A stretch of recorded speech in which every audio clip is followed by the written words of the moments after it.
아버지께서 허물과 죄 많은 저희들을 사랑하시고 외아들 예수님을 어린 양으로 우리의 죄를 속하여 주심을 감사드리옵나이다. 아멘. 흙으로 지음을 받은 저희들이 하나님의 손길을 잊어버리고 나 자신이 주인이 되어 나의 성을 살아가는 어리석음을 지향할 때가 너무나 많았습니다.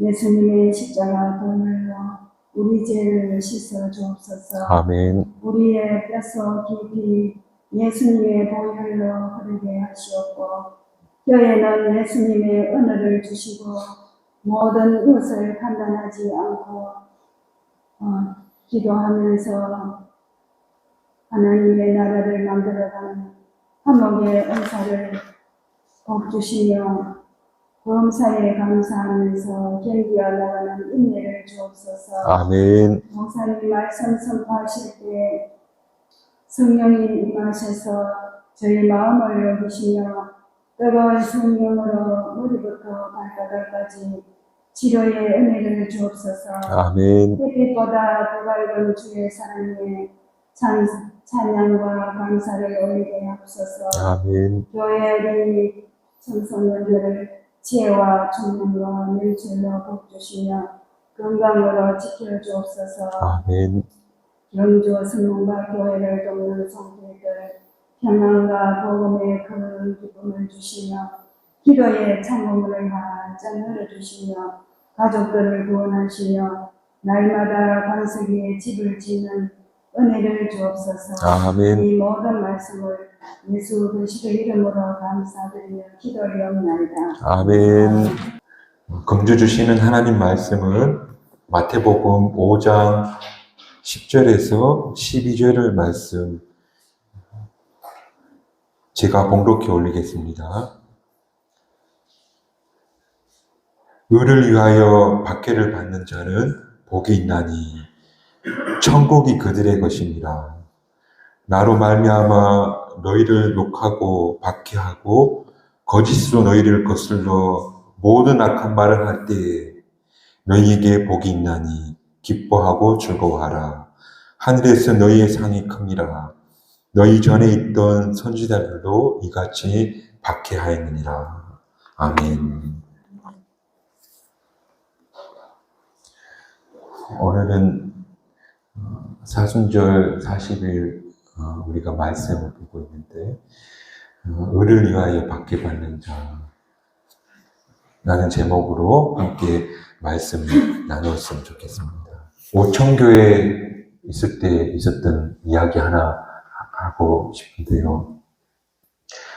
먼 길 신방 갔다가 돌아오는 길에 저녁 식사를 교우들과 함께 하게 되었습니다.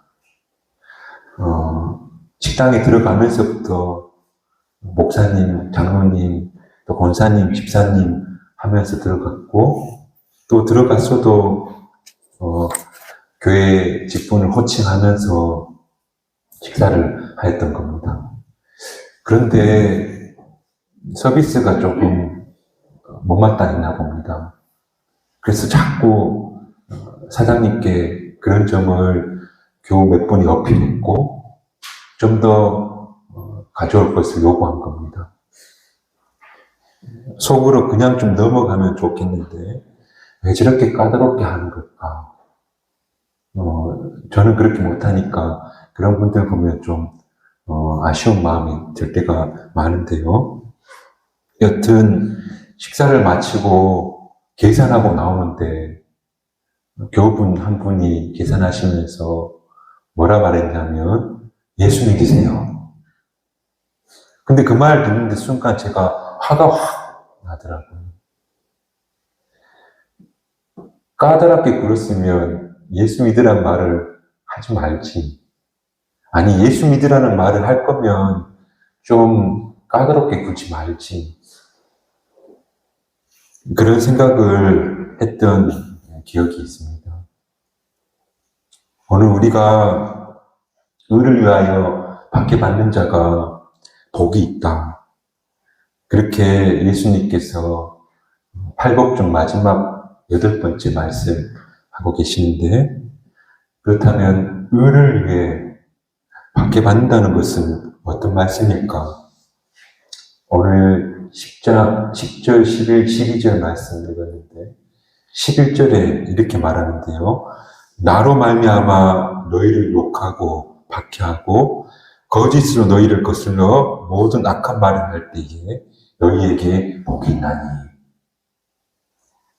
그러니까 의를 위해서 박해받는다는 말씀은 바로 예수님 때문에 받는 박해를 말하는 것으로 볼 수 있는데, 그래서 예수님 때문에 고난을 받고 박해받는다면 바로 오늘 성경에서 의를 위해 박해받는 것이다.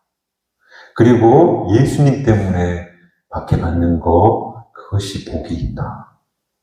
그렇게 성경은 말하고 있다는 겁니다. 예수님이 십자가에 못 박혀 죽으시고 난 그 이후에 같은 동족 유대인들에게 냉대를 당했고, 또 예수님을 믿는다는 이유만으로 로마에 의해 박해를 당했고, 그리고 그 이후로 기독교회는 계속해서 박해의 역사가 이어져 왔다. 그렇게 말할 수 있습니다. 그리고 그 박해의 역사는 지금도 현재 진행형이다. 그렇게 말할 수 있습니다. 지금 지구 곳곳에서는 예수님 이름을 믿는 것만으로도 박해를 받는 곳이 우리가 잘 몰라서 그렇지 되게 많습니다. 예컨대 하나 예를 들자면 아프리카 이집트 의 경우를 들자면 이집트가 인구가 한 1억쯤 됩니다. 근데 기독교 교인이 몇 명이나 되냐면 1200만 명입니다. 놀랍죠? 우리는 한 700만 정도 된다고 보는데 1200만 명이 기독교 교인이 됩니다. 그 이집트의 기독교 교회를 콥트 종교라고 부르는데, 이게 그 역사를 제가 잠깐 이야기하자면 451년에 칼세톤 회의가 열리는데, 초대교회에 예수님의 인성과 신성에 관한 신앙 고백적 회의를 하는데, 그때 주류 교회와 조금 다른 고백을 하게 됩니다. 그래서 갈라진 교회가 바로 이집트 알렉산드리아 중심으로 한 콥트 종교. 그렇게 처음에 한번 갈라지고, 또 AD 1000년경에 로마 가톨릭과 그리스 종교가 분리되게 되고, 또 우리가 잘 알다시피 1500년도에 가톨릭 교회와 개신교가 분리하게 되는데, 여튼 초창기에 분리된 교회가 바로 이 콥트 종교인데, 근데 그들도 예수를 구주로 고백하는, 넓게 보자면 그리스도교 교회다. 그렇게 말할 수 있다는 것. 그런데 그분들이 이집트에서 믿음의 삶을 지켜온 가정을 잠깐 이야기하자면, 그 당시 초대교회는 다 로마의 통치에 있었으니까 이집트도 그리스도교가 많은 그런 국가였는데, 639년도에 이제 이슬람이 이집트와 아프리카를 점령하기 시작하는 거예요. 그래서 그 이후로 이집트의 기독교가 축소되게 되는 거예요. 그리고 지금은 1억 인구 중에 1200만 명 정도가 기독교 교인으로 남아 있게 되었대요. 근데 중요한 거는 이슬람이 주류가 된 이집트에서 이들이 기독교 신앙을 지키기 위해서 어려운 상황에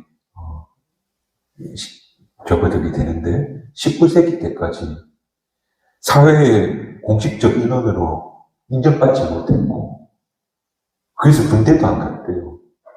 군대를 안 간다는 건 공적인 자리에 진입할 수 없는 상황이었고 그리고 이슬람 교도가 아니었기 때문에 더 많은 세금을 내야만 하는 그런 박해와 또 고난을 1500년간 겪었다는 것. 최근에도 2011년에서 2021년 20년 사이에 콥트 그리스도인들이 이슬람 사람들에게 살해당한 사람이 200명이나 된대. 폭력과 납치와 실종이 일상적으로 일어나는 그런 상황에 있는 분들이 바로 이집트의 그리스도인들이야. 지금 세계에 우리가 몰라서 그렇지 곳곳에서는 이와 같이 예수님 때문에 박해받는 분들이 존재하고 있다. 우리 한국교회 교인들이 믿음이 참 좋다고 세계적으로 그렇게 알려져 있어요. 근데 과연 1500년 동안 박해를 받는다면 얼마나 견딜 수 있을까요? 그러고 보면 이분들이 정말 대단하구나. 그 모진 세월을 예수님을 믿어온 이유만으로 견뎌왔다 하는 사실을 우리가 먼저 좀 기억했으면 좋겠습니다. 그렇다면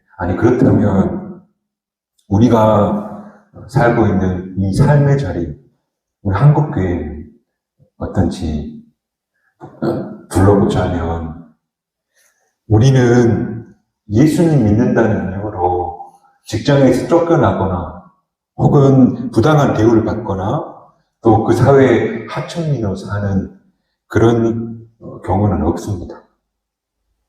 어쩌면 우리 사회의 기독교는 오히려 기득권의 일부가 된 건 아닌가. 왜 종교 통계를 보니까 우리나라의 국회의원의 40% 이상, 50%에 가까운 사람이 공식적으로 내가 기독교인입니다라고 그렇게 말합니다.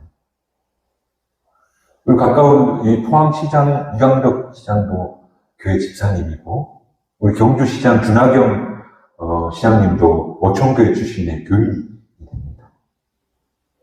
우리 사회의 연예인들, 또 언론인들, 또 많은 문화인들이 예수님을 믿는다고 그렇게 공개적으로 고백하지 않습니까? 그래서 우리 사회에 예수님 때문에 박해받는다는 건 개인적으로 혹 남편에게 혹은 부모님께 있을 수는 있거나 또 예외적인 경우가 있을 수는 있지만 그러나 우리 사회에 예수님 믿는다고 박해받는 그런 상황은 이제 더 이상 아니라는 겁니다. 어떤 형태로든 종교 때문에 처벌받는 그것이 허용되지 않는 말하자면 신앙의 자유가 보장된 사회를 우리가 살고 있다는 겁니다. 그렇다면 오늘 우리가 읽은 마태복음 5장 10절 의를 위하여 예수님을 위하여 박해받는 자는 복이 있나니 라고 했는데 우리에게는 의미 없는 말씀처럼 들려진다는 겁니다. 왜냐하면 성경 찬송가 옆구리에 끼고 예배당에 찾아와 우리가 예배를 드리는 거 그거 아무도 뭐라 하는 사람이 없다는 겁니다. 그런데 여기서 한 걸음 더 나아가면 문제가 좀 복잡해집니다. 그러니까 구체적으로 내 삶에서 예수님께서 하신 말씀을 실천하며 살아야지 그렇게 고백하게 되고 그렇게 다짐하게 되면 그때부터 거기서부터 뭔가 부대끼기 시작합니다. 우리가 예수를 그리스도라고 고백하는 것은 내가 예수님을 믿습니다라고 말하는 것은 누구에게나 허용된 그런 거지만 우리가 예수 믿는 사람으로서 그리스도인답게 살아야지 라고 마음 먹는 순간부터 삶은 바뀌어지게 된다는. 예를 들어서 어떤 분이 회사를 경영하는 겁니다. 그래서 회사 곳곳에 말씀을 적어 붙여놓거나 혹은 성화를 그림을 벽에 걸어놓는 거, 그리고 직원들에게 내가 교회 다니는 성도요라고 말하는 것은 어려운 것이 아니라는 겁니다. 그런데 내가 그리스도인답게 이제 살아보고 또 회사를 경영해야겠다 마음 먹는다면 세금을 계산할 때 고민이 되는 겁니다. 또 직원들의 복지나 임금을 생각할 때 고민스러워진다는 것. 우리가 잘 아는 일행들, 김성수 회장님 정규직화 시키는 걸 못해서 그만 주저앉은 것. 그리스도인이라고 고백하는 건 쉽습니다. 그러나 그리스도인답게 내 삶을 살아내야 된다고 마음먹을 때부터 나는 감당해야 될 몫이 더 늘어나게 되더라는 겁니다. 내가 만나는 사람들에게 나는 더 정직해져야 되고, 남보다 더 친절해져야 되고, 또 직원들을 더 인간적으로 대우해야 되고, 또 다른 사람을 더 복되게 하는 사람이 되어야 된다는 부담감을 가지게 되더라는 겁니다. 분명 예수를 위해 살아야지 하면 더 감당해야 될 몫이 많아지게 된다는 겁니다. 그래서 저는 의를 위해서 박해를 받는 사람이 복이 있다는 말씀, 이 말씀 지금 한때 우리에게 적용하자면 이렇게 바꿔보고 싶은데요. 의를 위해서, 그러니까 예수님을 위해서 내가 참고 양보하고 손해보는 사람, 그 사람이 복이다. 내 삶의 현실 속에서 예수님 때문에 내가 참겠습니다. 예수님 때문에 내가 물러나겠습니다. 그리고 예수님 때문에 내가 조금 손해보겠습니다. 이런 구체적인 삶의 모습이 나타날 때 그때 바로 그가 의를 위해 박해받는 사람, 그리고 그 사람이 그런 삶의 모습으로 복음이 전해지는 순간이 될 것이다 하는 사실을 우리가 꼭 기억했으면 좋겠습니다. 오늘 우리가 설교 전에 경주 성박교회 자기 선언문을 함께 낭독하였는데 그 선언문이 잘 보시면 우리가 예배자로 삽시다, 우리가 말씀을 읽읍시다, 우리가 기도합시다, 이거는 우리 신앙 고백적인 차원이라면 오늘 한 가지 더 추가됐는데 나머지 세 가지는 삶을 이야기하는 겁니다. 우리가 함께 걸읍시다는, 우리가 좀 더 국률한 마음으로 서로를 용납하고 용서하며 살아가자는 겁니다. 또 하나님을 높이자는 것, 그 높이는 방법이 따뜻한 사랑의 사람이 되어서 그렇게 남의 고통에 민감한 사람이 되므로 그렇게 나를 통해서 하나님을 드러내는 것으로 높이자는 것. 그리고 하나 더 우리가 질문자가 되죠. 어떻게 증언하느냐면 내가 좀 손해보는 것으로, 내가 좀 찍는 것으로, 그리고 내가 섬김을 받기보다 섬기는 사람이 되므로 그렇게 하나님을 증언하자. 이게 경주 성박교회 자기 선언문이고 우리가 그렇게 되자고 매 주마다 선언하고 있다는 것. 그렇게 되지 못하고 있지만 그런 사람이 되어봅시다 하고 선언하고 있다. 그러므로 예수님 때문에 의를 위해 고난을 감내하는 삶이 바로 우리 경주 성박교회 교우들의 삶이 되기를 주님의 이름으로 축복합니다. 내가 선한 사람으로 의롭게 하나님 앞에 한번 그렇게 살아봐야지.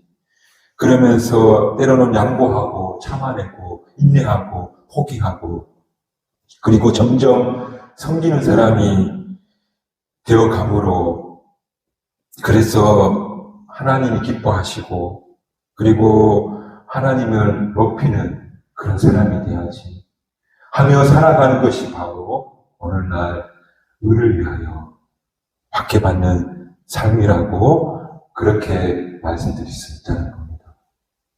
그러므로 오늘 저와 여러분이 의를 위해 그렇게 고난과 또 인내를 감내하는 저와 여러분의 삶이 되기를 주님의 이름으로 축복합니다.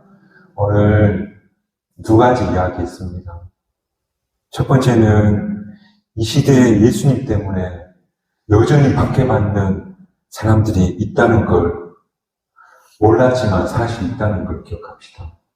그리고 그런 세계 속에서 그래도 우리는 마음껏 예수님 이름 부르고 예배당에 나와서 예배드릴 수 있다는 걸 감사합시다. 그리고 이 땅에 고난받고 박해받는 이들이 정말 그 어려운 박해의 현실을 이겨낼 수 있게 해달라고 또한 선교사님과 또 타 문화권 종교권에서 신앙생활 이들을 위해서 기도합시다. 그런 저희들이 됐으면 좋겠고 그리고 두 번째로 우리가 정말 예수님의 가르침대로 내 삶에서 정말 실천하며 살아야지 정말 그렇게 살아야지 하는 마음으로 살아가는 저와 여러분이 됐으면 좋겠습니다. 좀 더 참아야지, 좀 더 사랑해야지, 좀 더 내려놔야지. 내가 예수님 믿으니까 그렇게 살아야지. 그게 바로 의를 위해 박해받는 삶이다 하는 사실을 꼭 기억하면서 하는 저와 여러분이 되시기를 주님의 이름으로 축복합니다. 그랬더니 12절에 네가 그렇게 살면 하늘의 상이 클 것이다. 분명 하늘에 우리가 상상할 수 없는 상금이 있을 겁니다. 정말 의를 위해 예수님을 위해 그렇게 살려고 애쓰는 사람에게는 분명 상이 있을 겁니다. 천국 잔치에 참여할 것이고 하늘나라에 가는 천국의 주인이 될 것이다.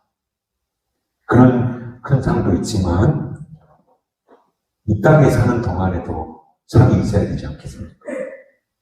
그 상이 어떤 것일까? 제가 생각할 때 그렇게 예수님 말씀대로 내 삶에서 그렇게 한번 살아봐야지 하고 살아가면 멋있는 사람이 될 것 같습니다. 아니, 멋있는 사람으로 나이 들어갈 것 같습니다. 그게 상이지 않겠습니까? 정말 그 사람에게서 아름다운 인격의 향기가 나오는 겁니다. 그 안에서 그리스도인다운 삶을 살아가는 그런 믿음의 본이 되는 모습이 나타나는 겁니다. 그 모습 그 자체가 상이라는 겁니다. 내가 주님 뜻대로 내가 참 그리스도인다운 삶을 살려고 했으니까 참 주변이 아름다워졌네. 내가 참 멋있는 사람이 됐네. 내가 정말 우리 주변이 나로부터 아름다워졌네. 그런 천국을 이 땅에서부터 맛보고 살아갈 수 있는 사람. 그들이 바로 예수님을 위해 사는 사람들. 그들이 받는 복이라는 겁니다. 예수님 때문에 내가 참습니다. 예수님 때문에 내가 포기합니다. 예수님 때문에 내가 견딥니다. 예수님 때문에 내가 섬깁니다. 이렇게 살아갈 때 정말 내 주변이 바뀌고 내 주변이 정말 천국이 되어지고 나도 이 땅에서 그렇게 사는 사람이 천국을 맛보는 삶을 살게 될 것이라는 겁니다. 그리고 결국에는 천국을 소유한 하나님 나라에 들어갈 만한 사람으로 면모하게 되는 삶. 그 삶을 저와 여러분이 누리시기를 주님의 이름으로 축복합니다.